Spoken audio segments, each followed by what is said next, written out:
Tu ne peux pas rester dans fétiche. Tu ne peux pas rester dans maraboutage. Et puis tu as dit, Dieu faut me bénir. Si tu recherches la bénédiction de Dieu, il faut quitter dans maraboutage, dans fétichisme. Il faut quitter dans l'idolâtrie.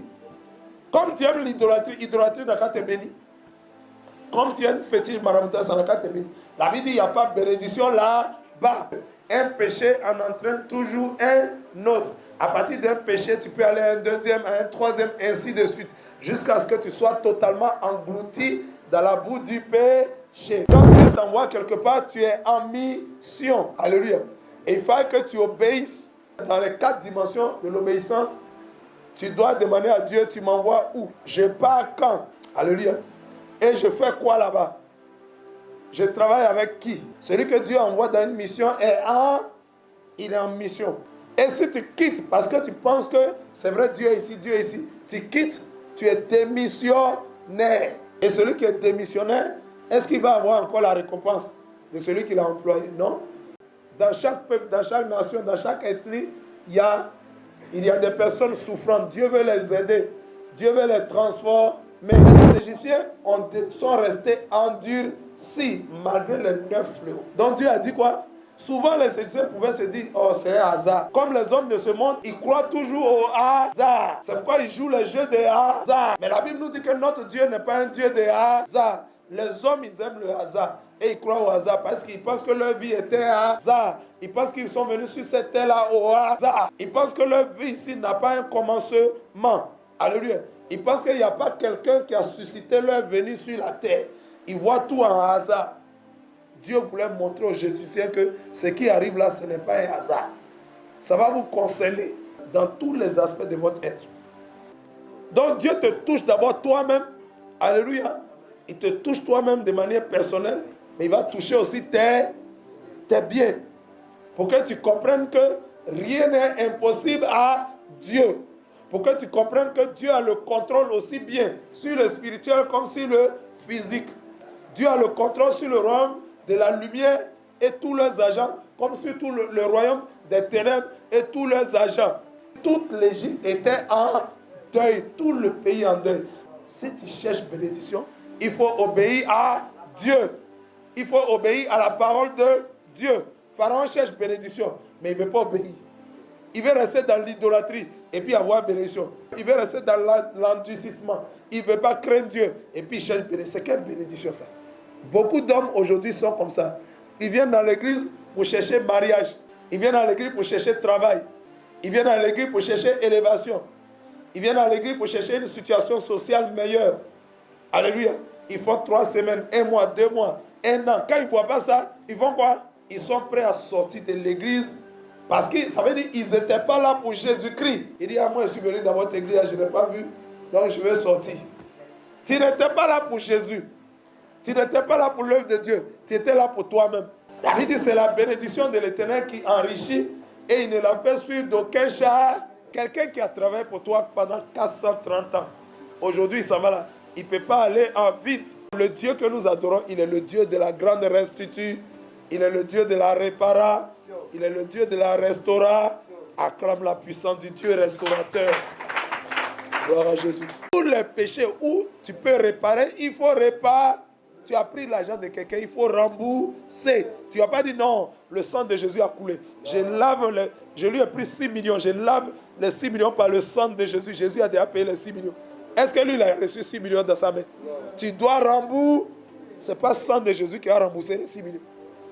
Amen. Spirituellement, le sang de Jésus peut ôter tes péchés. Mais si tu dois à quelqu'un, il faut payer. Il faut rembourser. Sauf si tu fais grâce.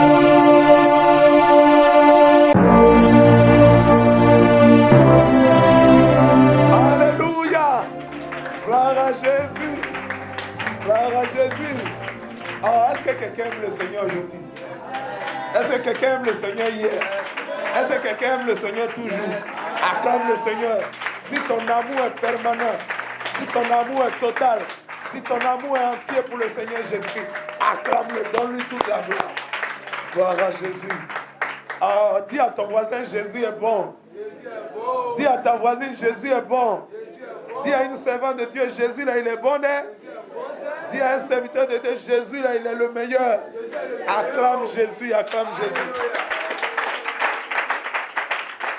Shalom à tous. Je vous salue dans le nom de Jésus-Christ. Alléluia. Nous sommes à notre émission quotidienne, enseignement et études bibliques APD. Nous sommes dans l'Ancien Testament AT 81. Nous avançons par la grâce de notre Seigneur Sauveur Jésus-Christ. Hier, nous avons vu AT 80, c'est-à-dire lecture de la Bible selon l'Ancien Testament, la partie 80. Aujourd'hui, nous sommes à la partie 81. Gloire à Jésus. Alors, tu vas prendre ta Bible. Alléluia, dans Exode chapitre 12. Nous avons fini les 10 plaies par la grâce de Dieu. Nous avons commencé la Pâque. Alléluia, l'institution de la première Pâque. Nous avons aussi vu cela. Et hier, nous avions vu beaucoup de choses, beaucoup de leçons, beaucoup d'enseignements. Nous allons rapidement rappeler quelques leçons, pas toutes, mais quelques leçons d'hier. Gloire à Jésus. Yes. Hier, nous avons parlé du pain sans levain. Nous avons parlé hier du pain sans levain, oui. La définition du pain sans levain. Ok. Nous avons d'abord dit le levain, c'était quoi?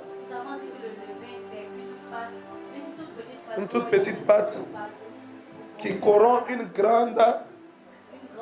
C'est-à-dire que c'est l'image spirituelle de la corruption. C'est l'image spirituelle de la corruption, du péché, de toute contamination, toute contagion spirituelle. Parce que le péché est contagieux.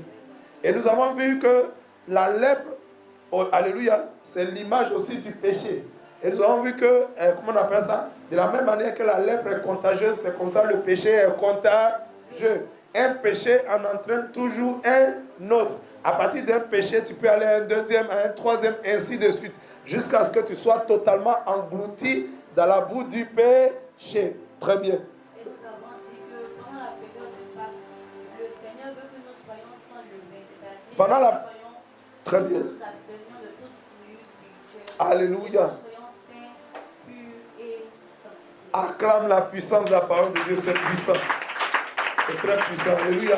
Donc nous avons vu hier que le Seigneur a parlé de pain sans levain. Il a dit pendant la Pâque, durant les 7 jours, alléluia, nous avons vu que les Hébreux étaient appelés à manger rien que du pain sans levain.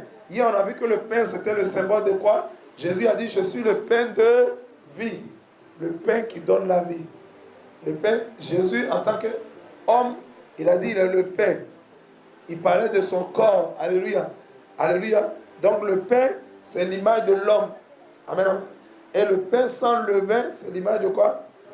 Un homme qui se sépare de tout mal, de tout péché. Alléluia. Un homme qui marche dans la sanctification, qui marche dans la sainteté, dans la pureté. Alléluia. Donc nous avons vu ça hier. Qu'est-ce que nous avons vu d'autre? Gloire à Jésus. Yes. Nous avons dit aussi que nous devons rester en alliance avec le Seigneur, n'est pas sorti. C'est puissant même. Amen. Quand l'Éternel Dieu dit à Moïse et dit aux Hébreux, alléluia, avant cette nuit fatidique, avant cette nuit déterminante, il a dit quoi? Les Hébreux devraient marquer chacun le sang de l'agneau sur le linteau et sur les 2 poteaux. Gloire à Jésus. Amen, amen. Afin que le fléau destructeur passe sa maison. Donc, cette maison était désormais en alliance avec Dieu. Et toute maison qui est en alliance avec Dieu, alléluia, ne doit pas être dans le péché. Devrait s'éloigner du péché. Devrait s'écarter du péché. Mais comme cette maison est en alliance avec Dieu, quiconque est dans cette maison ne devrait pas sortir. On a vu 2 textes hier, ne devrait pas sortir jusqu'au matin. Jusqu'au matin, c'est l'image, jusqu'à ce que Jésus vienne nous chercher. Il faut être dans la sanctification, dans la sainteté. Le deuxième texte qu'on a lu, il a dit jusqu'au 7e jour. 7 jours, le chiffre 7 étant le chiffre de la perfection, ça exprime la même pensée, la même idée. Ça veut dire que tant que nous vivons, nous devons rester et demeurer en alliance avec notre Dieu. Nous ne devons pas trahir l'alliance. Nous ne devons pas sortir de l'alliance. Nous ne devons pas violer l'alliance. Gloire à Jésus. Donc il a dit, la maison qui porte le sang, tous ceux qui sont dans cette maison ne doivent pas sortir jusqu'au matin. On a vu aussi à Jéricho, avec Rahab la prostituée, les 2 espions lui ont dit, tous les membres de ta famille ne doivent pas sortir, recueille-les dans la maison. Ça veut dire recueille-les dans l'alliance, qu'ils soient sous l'alliance, afin qu'ils soient protégés par l'alliance. Gloire à Jésus. Amen, amen.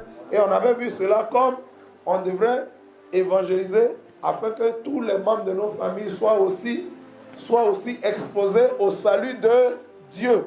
Nous devons exposer tout le monde au salut de Dieu. Nous devons évangéliser, nous devons annoncer Christ. Alléluia.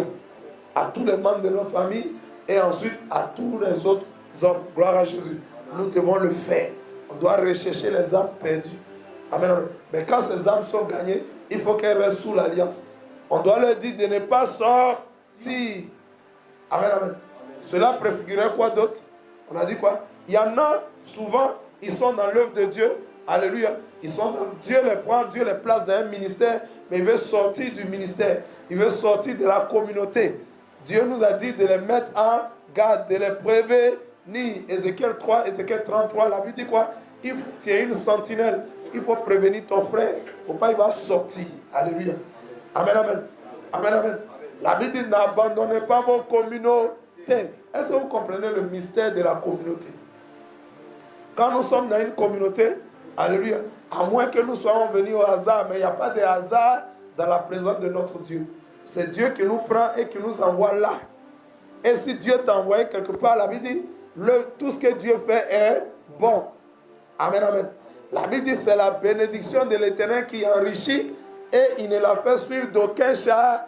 Si Dieu t'envoie là, tu peux traverser des épreuves, des difficultés, alléluia. Mais c'est Dieu qui t'a envoyé. Donc reste dans la barque. N'abandonne pas la mission, ne sors pas de la communauté. Dieu nous envoie en tant que des sentinelles pour nous avertir les uns les autres.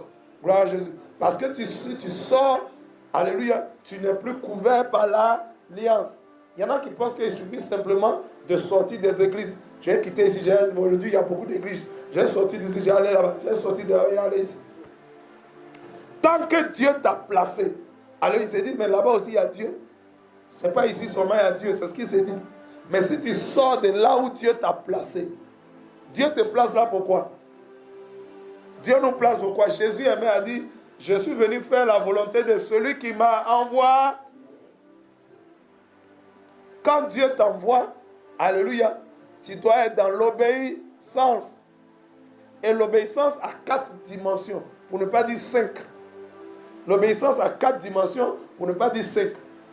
Quand Dieu t'envoie quelque part, tu es en mission. Alléluia. Et il faut que tu obéisses à cette mission-là. Il faut que tu obéisses. Alléluia. Dans les 4 dimensions de l'obéissance, tu dois demander à Dieu, tu m'envoies où?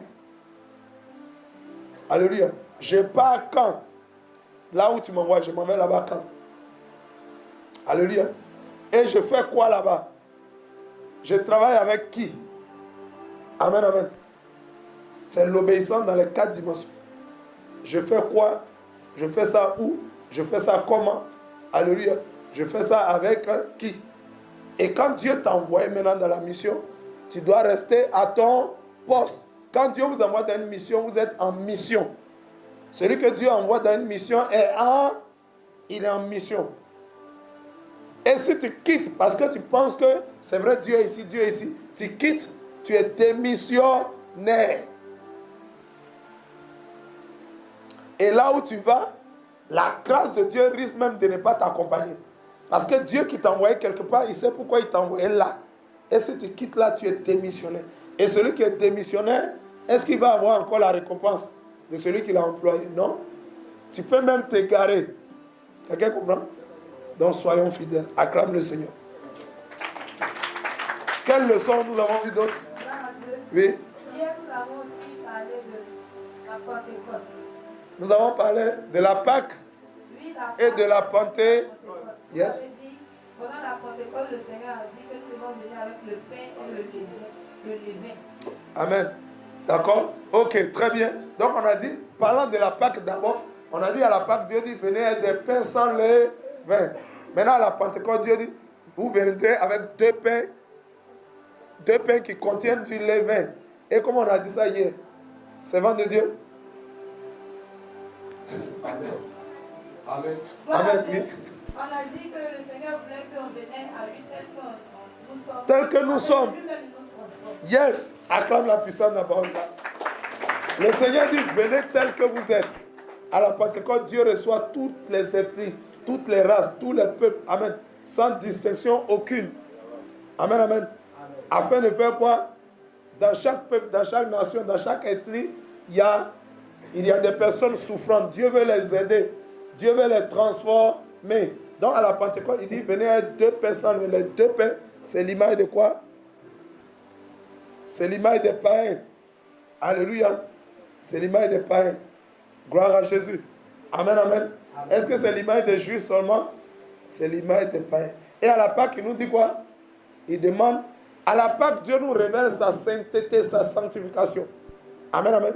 Et à la Pentecôte, il nous dit de venir tel que nous sommes pour que lui, il nous change. Mais il n'en demeure pas moins un Dieu saint. À la Pentecôte, toujours Dieu, toujours saint. Il est toujours le même. Il n'a pas changé. Acclame le Seigneur. Autre leçon, oui. Yes. D'accord, allez-y. Au moment où vous étiez en train de parler de l'appel du Seigneur, il y a l'image de l'arbre qui peut venir avec plusieurs fruits en fait. Et chaque fruit est fixé à un endroit propre, là où il doit évoluer, là où il doit se limiter. Vous montrez que lorsque Dieu nous appelle, il fixe effectivement un endroit. C'est important. Il lui est porté là où Dieu nous a fixé. Si tu dois sur la branche qui est à droite, tu vas aller sur la branche qui est à gauche. Amen. Acclame la puissance de la parole. Voilà, là où tu dois fixer. Amen, amen. Quelqu'un comprend? Alléluia. Amen, amen. Quelqu'un comprend bien? Pendant que nous étions en train de parler de cela, alléluia, nous avons vu quelque chose. Nous avons vu quelque chose. Il y a un serviteur de Dieu qui a vu en vision l'image de l'arbre. Vous avez vu sur l'arbre sont fixées des branches. Quel est le rôle des branches? Les branches sont appelées, chaque branche est appelée à porter des fruits. Amen. Mais imaginez-vous, Dieu met toi en tant que fruit que Dieu a mis sur l'arbre, tu es sur la branche A. Alléluia. Ou Dieu t'a mis sur la branche A. Maintenant tu dis, moi je sors de la branche A, je vais aller sur la branche C. Est-ce que c'est là-bas que Dieu t'a placé? Oui. Donc c'est l'image d'un arbre avec des fruits. Chaque fruit est placé où Dieu veut, comme il veut. Tous les fruits n'ont pas la même forme. Amen, amen. Mais Dieu t'a placé ici, Dieu te place là, Dieu te place là. Dieu est comme un PDG d'une entreprise. Une entreprise a plusieurs succursales. Elle a plusieurs branches. Alléluia. Il y a des branches qui sont dans chaque ville, dans chaque pays. Mais c'est le PCA qui affecte les travailleurs, alléluia, les agents dans telle branche, dans telle branche. Mais imaginez-vous qu'un agent de lui-même, de son propre chef, il dit, bon, moi, je ne travaille plus dans la branche de Côte d'Ivoire, je vais aller dans la branche du Mali. Est-ce que ça peut fonctionner? Quel est le risque auquel il s'expose? Il n'aura non seulement pas la faveur du PCA, mais il risque de se faire licencier, de se faire éjecter. Pourquoi il se fait éjecter? Parce que le PCA ne va pas le reconnaître. Parce qu'il s'est déplacé lui-même. Quelqu'un comprend? Quelqu'un comprend? C'est l'image qu'elle a. Donc restons fidèles, restons là où Dieu nous a positionné. Acclame la puissance de la parole. Ce n'est que obéissance. Un homme qui se déplace de son propre chef, il est dans une situation de désobéissance. Puis, il est dans une situation de rébellion. Et la Bible dit, les rebelles n'entreront point au... Il n'y a pas de place pour les rebelles au ciel. C'est pourquoi nous devons de rester dans la soumission et dans la totale obéissance. Gloire à Jésus. Amen, amen. Amen. Oui, dernière leçon. Gloire à Dieu. Yes. Hier aussi, nous avons tiré une leçon comme ceci. Yes. Et la Pâque, ce n'est pas seulement le jour qui est fixé, mais la Pâque est pour tous les jours parce que nous devons nous rappeler de la mort et de la résurrection. Puissant, puissant. Acclame la puissance de la parole. C'est exact. Alléluia. Hier, nous avons vu que la Pâque, on ne doit pas attendre une période spécifique pour la fêter. Pour nous, les enfants de Dieu, les disciples de Jésus, tous les jours, c'est pour nous là, en signe de ce que Dieu a fait pour nous. nous devons montrer notre reconnaissance tous les jours, à chaque instant. On doit manifester, alléluia, notre reconnaissance pour cette liberté, cette libération, cette délivrance totale que l'Éternel Dieu nous a accordée. Ça s'est fait à tout moment. Ce n'est pas une période particulière. Gloire à Jésus. Tous les jours pour nous, c'est notre Pâques. La Bible dit Christ est notre Pâques. Gloire à Jésus. On termine. On va commencer la lecture biblique. Alléluia. Acclame le Seigneur si tu as reçu quelque chose.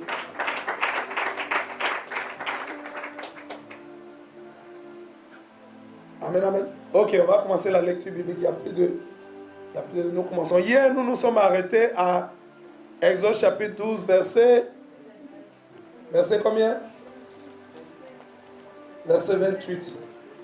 Hier, on s'était arrêté au 28. C'est bien ça, hein? Donc, nous commençons par le verset 29. On y va. Exode chapitre 12, verset 29. Au milieu de la nuit, l'Éternel frappa tous les premiers-nés dans le pays d'Égypte, depuis le premier-né de Pharaon assis sur son trône, jusqu'au premier-né du captif dans sa prison, et jusqu'à tous les premiers-nés des animaux. Alléluia. Nous sommes arrivés véritablement à la 10e plaie. Nous sommes arrivés à quoi? Depuis nous parlions de la 10e plaie. Le Seigneur a expliqué la 10e plaie. Il a expliqué les grandes conséquences de cette plaie. Alléluia. La dévastation de cette plaie. Alléluia. Mais aujourd'hui, maintenant, Dieu passe à l'action. La 10e plaie concerne qui? Qui est concerné par la 10e plaie? Oui, prenez le micro. Tout premier-né. Quels sont les premiers-nés qui sont concernés? Les premiers-nés d'Égypte. Tous les premiers-nés. À l'Égypte, c'est quoi les hommes? Dans les hommes, il y a qui? Il y a les riches. Il y a les pauvres. Oui. Il y a les riches, il y a les animaux, il y a le bétail, il y a les porcs, il y a les chevaux. Mais avant d'arriver, très bien, avant d'arriver aux porcs, aux chevaux, on prend les hommes d'abord. Il y a les riches et les pauvres. Dans les hommes, il y a Pharaon. Parmi les hommes, on commence à qui? Pharaon lui-même d'abord, son premier-né, est concerné. Après Pharaon, Pharaon a des ministres, il a des gouverneurs, il a des commissaires. Toutes les autorités en Égypte sont concernées. Après les autorités qui sont établies, il y a les personnes de classe noble. Il y a ceux qui sont riches, ceux qui ont la richesse. Les riches sont concernés, les nobles sont concernés. Alléluia. Après ça, les personnes, les citoyens ordinaires sont concernés. Alléluia. Jusqu'aux pauvres, les pauvres sont concernés. Alléluia. Dans les pauvres, nous avons les serviteurs, les servantes, les domestiques, les esclaves. Tout le monde est concerné. C'est quand on finit tout ça maintenant, qu'on passe maintenant, il y a combien de règnes? On passe maintenant au règne animal. Après le règne humain, on passe au règne. Ce fléau-là, cette plaie concerne aussi le règne animal. Et il y a combien d'animaux en Égypte? Quelles sont les différentes catégories d'animaux? Nous avons les gros animaux, nous avons les moyens, nous avons les tout petits. Tous les animaux sont concernés par ce fléau. Les gros animaux, ça commence par qui? On peut commencer par les taureaux, les bœufs, n'est-ce pas? Après, il y a qui? Les chameaux, les chevaux. Tous les taureaux, tous les bœufs vont avoir leur premier-né mort. Dieu connaît tous les premiers-nés. Gloire à Jésus. Dieu connaît tous les premiers-nés. Le premier-né des hommes, aussi bien le premier-né des hommes que le premier-né des animaux. On est tous connus. La Bible dit, vous êtes tous comptés. Alléluia. Dieu dit en Matthieu 10:30, la Bible dit, tous nos cheveux sont comptés. Si nos cheveux sont comptés, ce n'est pas nous qui n'allons pas être comptés. Gloire à Jésus. Dieu nous connaît tous en détail. Après donc tous les hommes, il arrive aux animaux. Il commence par les gros animaux. Le gros bétail, qui concerne quoi? Les chevaux, les taureaux, les bœufs, les ânes, Il y a quoi d'autre? Alléluia, il y a quoi d'autre? Tous les premiers-nés du gros bétail. Ensuite, on passe au premier-né du bétail moyen. Ensuite, amen. Qui peut citer quelques animaux de bétail moyen? De taille moyenne? Les béliers, les brebis, les porcs, les caprins. Alléluia. Après, on passe aux petits animaux. Les petits animaux concernent qui? Les poulets, les canards. Bon, la volaille. Amen. Même les animaux domestiques, les chats, les lapins, les chiens. Amen. Mais on arrive aux animaux tout petits, les pigeons, les souris. Tous les premiers, c'est-à-dire, quand les Égyptiens se sont levés matin, il y avait funérailles dans chaque maison. Vous voyez toutes les maisons. D'habitude, quand il y a funérailles, c'est une maison, puis les autres ne pleurent pas. Mais ce temps-là, toutes les maisons sont en deuil. Ça pleure ici. Chez ton voisin de gauche ça pleure. Chez ton voisin de droite. Chez ton voisin devant. Chez ton voisin derrière. Il y avait deuil dans toutes les maisons. Qui dit deuil dit funérailles. Funérailles a commencé dans toutes les maisons de l'Égypte. Aussi bien chez les riches que chez les pauvres. Oui, homme de Dieu. Est-ce que vous imaginez ça? Ce n'est pas du jeu. Hein? Jusqu'aux esclaves. Les bonnes, les boys. Les esclaves. Oui? Homme de Dieu, oui? Je voulais poser une question. Vas-y. Ma question est la suivante.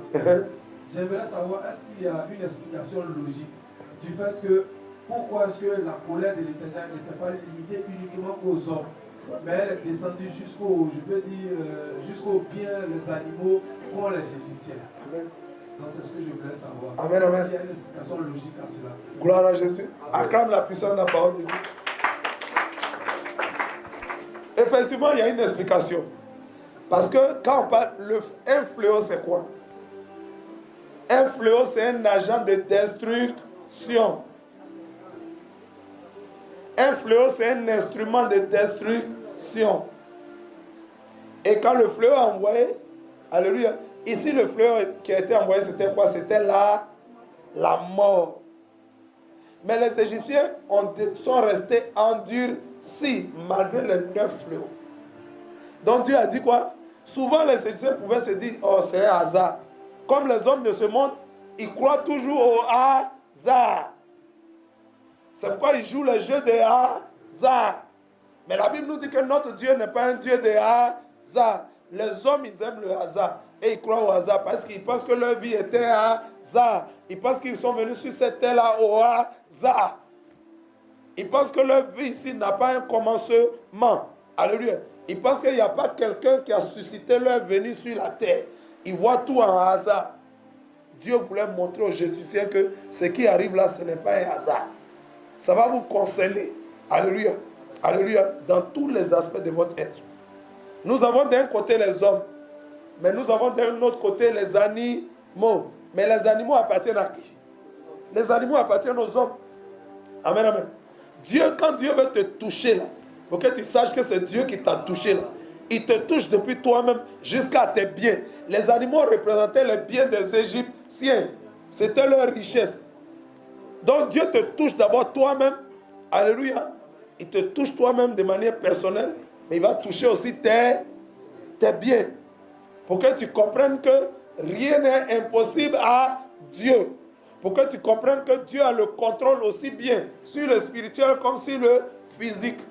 Dieu a le contrôle sur le royaume de la lumière et tous leurs agents, comme sur tout le royaume des ténèbres et tous leurs agents. Alléluia. Et pour que tu comprennes que ton or et ton argent ne t'appartiennent pas. La Bible dit l'or et l'argent appartiennent à Dieu. C'est le symbole des richesses. C'est le symbole des biens. Donc Dieu voulait montrer aux Égyptiens que non seulement j'ai pouvoir sur vous, mais j'ai aussi pouvoir sur vos biens, sur toutes vos richesses. Alléluia. Que si je veux vous en priver, je peux vous en priver. Je peux agir sur vous, je peux aussi agir sur vos biens. Alléluia. C'était une manière pour l'Éternel Dieu de montrer son contrôle total sur tous les éléments de la création. De montrer son contrôle total sur tous les éléments de l'univers. Alléluia. Amen, amen. Et c'est pourquoi il a fait ça. Tu as bien compris? Acclamons la puissance de Dieu. Donc nous étions sur les animaux. Les Égyptiens possédaient des chevaux, des taureaux, des bœufs, alléluia, des moutons, des brebis, des chameaux, des chèvres. Ils possédaient tout ça. Ils possédaient aussi des pétales, des canards, c'est-à-dire la volaille, des poules, alléluia, des coqs. Ils avaient tout ça. Mais imaginez-vous un seul exemple. Le peuple égyptien s'est levé un matin. Il y a deuil partout. Il n'y a pas eu une seule maison en Égypte où il n'y a pas eu de cadavres. Là où il y a un mort, les hommes commencent à faire quoi? Commencent à pleurer. Donc, souvent, quand tu es en train de pleurer, Dieu dit quoi? On doit te consoler. Mais là, toi-même, tu pleures. Ton voisin qui devait te consoler, lui-même, il pleure. Ta voisine de gauche, elle-même, elle est en funérailles. Elle est au funérailles. L'autre est dans le funérailles. Les autres personnes viennent, les autres familles viennent pour te soutenir. Mais dans ce funérailles, qui pouvait soutenir son ami? Personne ne pouvait venir faire soutenir. Vous qui aimez les funérailles, tu ne pouvais pas aller au funérailles des autres parce que toi-même, tu es au funérailles. Toi-même, tu es consolé. Tu as perdu parents. Donc, tu ne peux pas laisser ton mort pour aller pleurer un autre mort. Chacun pleurait son mort. Il y a d'autres même qui pleuraient leurs animaux. Et mon soeur, mon bœuf, mon cheval, mon canard, les gens pleuraient. On pleurait aussi bien les hommes, on pleurait les animaux. C'est quel funérailles? Dieu dit, dans tout l'univers, il n'y a jamais eu un pareil funérailles et il n'y en aura jamais. Parce que tout ce que Dieu fait est exceptionnel. Tout ce que Dieu fait est extraordinaire. Quelqu'un comprend? C'était très puissant. Alléluia. Est-ce que quelqu'un imagine un peu l'état de funérailles? Ça veut dire que toute l'Égypte était en deuil. Tout le pays en deuil. En général, nos pays, là, quand ils sont en deuil, on met le drapeau du pays en berne. On dit que le pays est affligé. On dit que le pays est, gloire à Jésus. On continue, verset 30. Pharaon se leva. Lui et tous ses serviteurs, tous les Égyptiens. Toute l'Égypte avait quoi? S'est levé. Alléluia. Il eut de grands cris en Égypte, de grands pleurs. Gloire à Jésus. Car il n'y avait point de maison où il n'y eut un mort. Il y a pas, tu ne peux pas trouver une maison où il n'y a pas un mort. Verset 31. Dans la nuit même, Pharaon appela Moïse et Aaron. Il était nuit, il pouvait être minuit. Tous les Égyptiens se sont réveillés. Vers 1h, 2h, toute l'Égypte est réveillée. Il n'y a pas eu sommeil ce jour-là. Tout le monde est au funérailles, en deuil. Gloire à Jésus. Il n'y a pas de sommeil. Ils ont commencé à faire veille de funérailles. Et la nuit, à 1h, 2h, on a convoqué Moïse et puis Aaron. Ça veut dire quoi? Pharaon a envoyé des émissaires pour aller réveiller Moïse et Aaron. On est allé les réveiller. De force. On dit, levez-vous. Pharaon appela Moïse et Aaron, leur dit, levez-vous, sortez du milieu de mon peuple. Vous et les enfants d'Israël. Allez, sortez, servez l'Éternel, comme vous l'avez dit. Avant, Pharaon disait quoi? Quand Moïse dit, on veut aller servir, il dit non. On veut aller servir notre Dieu, il dit niet. On veut aller, il dit, laissez vos bœufs, laissez vos femmes, laissez vos enfants. Aujourd'hui, Pharaon dit quoi? Allez, servez l'Éternel comme vous avez dit. Il dit quoi? Selon, ça veut dire quoi? Selon votre vœu, selon votre souhait. Amen, amen. Comme vous l'avez dit. Verset 32. Prenez vos brebis et vos bœufs, comme vous l'avez dit. Allez et bénissez-moi. Pharaon demande quoi? Il demande une bénédiction. Il y a des hommes qui sont comme ça. Ils viennent à l'église pour chercher bénédiction. Amen, amen. Ils viennent à l'église pour chercher bénédiction. Quand on vient à l'église, on ne cherche pas bénédiction, on cherche le Dieu de la bénédiction. Amen. Amen, amen. Il y a des gens qui sont comme, bénis-moi. Mais tu veux que Dieu te bénisse, mais tu ne veux pas sortir des manias. Tu ne veux pas sortir des fourmis. Ça veut dire quoi? Tu ne veux pas sortir de ta situation de péché. Tu veux rester dans la boue du péché et tu demandes à être béni. La Bible dit quoi en Deutéronome 28? À partir du verset 18, là-bas, la Bible dit quoi? Du verset 1 au 14, la Bible dit quoi? Si tu obéis à la voix de l'Éternel en faisant ce qu'il te commande, voici les bénédictions qui t'accompagnaient. Si tu cherches bénédiction, il faut obéir à Dieu. Il faut obéir à la parole de Dieu. Pharaon cherche bénédiction, mais il ne veut pas obéir. Il veut rester dans l'idolâtrie et puis avoir bénédiction. Il veut rester dans l'adoration des idoles et puis il veut rester dans l'endurcissement. Il ne veut pas craindre Dieu et puis il cherche bénédiction. C'est quelle bénédiction ça? Beaucoup d'hommes aujourd'hui sont comme ça. Ils viennent dans l'église pour chercher mariage. Ils viennent dans l'église pour chercher travail. Ils viennent dans l'église pour chercher élévation. Ils viennent dans l'église pour chercher une situation sociale meilleure. Alléluia. Ils font 3 semaines, 1 mois, 2 mois, 1 an. Quand ils ne voient pas ça, ils font quoi? Ils sont prêts à sortir de l'église parce que ça veut dire qu'ils n'étaient pas là pour Jésus-Christ. Ils étaient là pour eux-mêmes. Alléluia. Ils étaient là pour une bénédiction. Ils étaient là à la recherche de quelque chose. Et comme ils n'ont pas vu cette chose, ils disent, ah, moi je suis venu dans votre église, je n'ai pas vu, donc je vais sortir. Tu n'étais pas là pour Jésus. Tu n'étais pas là pour l'œuvre de Dieu. Tu étais là pour toi-même. Pharaon dit, je vais rester toujours Pharaon, c'est-à-dire adorateur de Satan, mais bénissez-moi. Est-ce que ça peut fonctionner? Est-ce que ça peut marcher? De 30, 28, à partir du verset 16, 18 là-bas, dit quoi? Si tu n'obéis pas, voici plutôt les malédictions qui t'accompagneront. Mais à partir du verset 1, il dit, si tu obéis à la voix de l'Éternel, en faisant ce qui te commence, c'est-à-dire en obéissant à la parole de Dieu, en vivant la parole de Dieu, en craignant Dieu, Dieu va te bénir. Tu n'as même pas besoin de lutter pour avoir bénédiction, tu seras béni.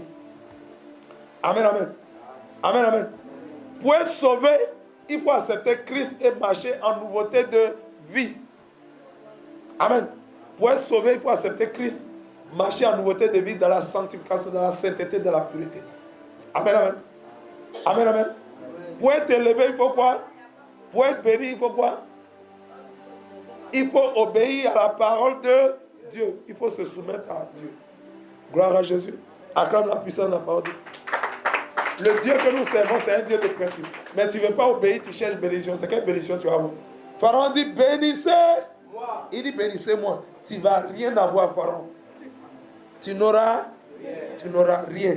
Si tu veux bénédiction, il faut accepter le Dieu de la bénédiction. Alléluia. Par une bénédiction, ça ne peut pas te bénir. Ça va au contraire te maudire. La Bible dit c'est la bénédiction de l'Éternel qui enrichit et il ne la fait suivre d'aucun char. Tu ne peux pas rester dans fétiche. Tu ne peux pas rester dans maraboutage. Et puis tu as dit Dieu faut me bénir. Si tu recherches la bénédiction de Dieu, il faut quitter dans maraboutage, dans fétichisme. Il faut quitter dans l'idolâtrie. Comme tu aimes l'idolâtrie, l'idolâtrie n'a qu'à te bénir. Comme tu aimes fétiche, maraboutage, ça n'a qu'à te bénir. La Bible dit il n'y a pas de bénédiction là-bas. Viens à Jésus si tu cherches la vraie bénédiction. Jésus est la véritable bénédiction. Acclame la puissance de la parole. Il dit bénissez-moi. Et les Égyptiens pressaient le peuple. Alléluia. Les Égyptiens pressaient le peuple. Amen, amen. Et avaient hâte de le renvoyer du pays. Car ils disaient, nous périrons tous. Il dit, si on laisse les Hébreux ici, on va périr tous. Amen, amen. Nous périrons tous. Le peuple emporta sa pâte avant qu'elle fût levée. Ils enveloppèrent les pétrins dans les vêtements et les mirent sur leurs épaules. Les enfants d'Israël firent ce que Moïse leur avait dit. Ils demandèrent aux Égyptiens des vases d'argent, des vases d'or, gloire à Jésus, et des vêtements. Le dernier verset, on va terminer par ça. L'Éternel fit trouver grâce aux yeux des Égyptiens qui se rendirent à leur demande. Et ils dépouillèrent les Égyptiens. Alléluia. Ils ont dépouillé les Égyptiens en partant. Comment on peut appeler ça? On va tirer les leçons rapidement, en 2-3 minutes. Comment on peut appeler? Oui. On va terminer par le verset 36 aujourd'hui. Demain, par la grâce de Dieu, on va continuer. Oui, micro. Quelles sont les leçons? On dit ils dépouillaient les Égyptiens. On peut appeler ça la restauration. On peut appeler ça la restitution. On peut appeler ça la réparation. On peut appeler ça la restauration. Quelqu'un qui a travaillé pour toi pendant 430 ans. Aujourd'hui, il s'en va là. Il ne peut pas aller en vite. Alléluia. Il doit aller les mains chargées. dont Dieu a dépouillé les Égyptiens, c'est comme une restitution. Le Dieu que nous adorons, il est le Dieu de la grande restitution. Il est le Dieu de la réparation. Il est le Dieu de la restauration. Acclame la puissance du Dieu restaurateur. Gloire à Jésus. En Luc 19, Zachée, où est Zachée? Quand il était sur le sycomore, Jésus dit descends. Quand Zachée est descendu, Jésus dit quoi? Il faut que je demeure aujourd'hui dans ta maison. Quand Jésus est arrivé chez Zachée et tous ses disciples, Zachée a offert un grand festin à Jésus. Il mangeait, mais Jésus ne disait rien. Un moment, Zachée s'est levé et dit, Seigneur, si je fais du tort à quelqu'un, je répare. Si j'ai pris l'argent de quelqu'un, je rembourse ça 4 fois. Jésus dit, Zachée, le salut vient d'entrer dans ta... Aïe, depuis que tu mangeais ma nourriture, le salut n'est pas rentré. Depuis que tu as ouvert un grand festin, tu mangeais là. Il n'y a pas eu salut. Mais comme maintenant je parle de restitution, tu dis le salut, est-ce que tu sais que la restitution, dans le principe de la repentance, alléluia, il y a aussi dedans parfois la restitution. Il y a des péchés qui n'ont pas besoin de restitution. Alléluia. Amen, amen. Tu peux demander pardon aux hommes, demander pardon à Dieu. Par exemple, par mégarde, tu as porté un coup au frère de quelqu'un et puis il est décédé. Est-ce que tu peux le ramener à la vie? Mais tous les péchés où tu peux réparer, il faut réparer. Tu as pris l'argent de quelqu'un, il faut rembourser. Tu n'as pas dit non, le sang de Jésus a coulé. Je lui ai pris 6 millions, je lave les 6 millions par le sang de Jésus. Jésus a déjà payé les 6 millions. Est-ce que lui, il a reçu 6 millions dans sa main? Non. Tu dois rembourser. Ce n'est pas le sang de Jésus qui a remboursé les 6 millions. Amen. Spirituellement, le sang de Jésus peut ôter tes péchés. Mais si tu dois à quelqu'un, il faut payer. Il faut rembourser. Sauf si tu fais grâce. Quelqu'un comprend? La restitution est très importante. Acclame la puissance de la parole. On va s'arrêter là pour aujourd'hui. On va continuer demain. Si quelqu'un a été béni aujourd'hui, tu vas te tenir debout. Tu vas commencer à prier. Seigneur, nous te rendons grâce. Béni sois-tu, roi de gloire. Merci pour ce temps que tu nous as donné. Nous te sommes infiniment reconnaissants pour tous ces enseignements, pour toutes ces leçons. Alléluia. Que tu nous donnes afin que nous puissions croître, que nous puissions grandir dans la connaissance de ta parole et dans la connaissance de ton Saint-Nom. Au nom puissant de Jésus, quelqu'un dit Amen. Gloire, honneur, louange à Jésus. Que Dieu te bénisse. Shalom à tous.